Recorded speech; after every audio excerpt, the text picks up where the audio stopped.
So hello guys, welcome back to my channel Tapas creation. So guys, আমার আজকে exam শেষ, তাই জন্য আমি ভাবলাম এই পার্টটা এইখানটা আমার খুব ফেভারিট। তো এখানে কয়েকটা ড্রয়িং আমার পছন্দ ছিল না, তাই জন্য ওগুলোকে রিমুভ করে আমি নতুন ড্রয়িং বানাচ্ছি। তো আমি ভেবেছিলাম একটা অ্যাস্থেটিক কিছু বানাবো, তো তার জন্য আমি একটা কুচবি প্যাটার্ন বানিয়ে নিয়েছিলাম। তো দেখো এই প্যাটার্নটা, কিন্তু এটা যখন কালার করতে যাই তখন কালারটা পুরো ধেবড়ে যায়, তার জন্য আমি আবার এটাকে রিপেন্ট করি। না, এটাকে মানে পুরো নতুনভাবে ড্রয়িং করি, তারপর আমি এটাকে আবার কালার করতে থাকি, দিয়ে ওটাকে কাট আউটটা বের করে নিই। আর তার মাঝখানে আমি এটা শুকানোর জন্য দিয়েছিলাম, তার মাঝখানে আমি আরও অনেক কটা ছোট্ট ছোট্ট স্টিকার বানিয়েছিলাম। এবার এটাকে স্যালো টেপ দিয়ে আমি স্টিক করে নিচ্ছি একদম আমার কাবার্ডে।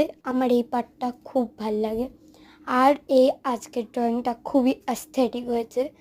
আর এই কটা কোটস লিখেছিলাম। এইবার দেখো ফাইনাল রেজাল্ট, আমার কাভারটাকে কেমন লাগছে। Oh my god, I am just for this, just wow! এত অ্যাস্থেটিক ড্রয়িংটা যে টার্ন আউট হবে আমি বুঝতেই পারিনি। জাস্ট কাভারটা ওয়াও লাগছে। I hope you like this. Bye, see you in the next video.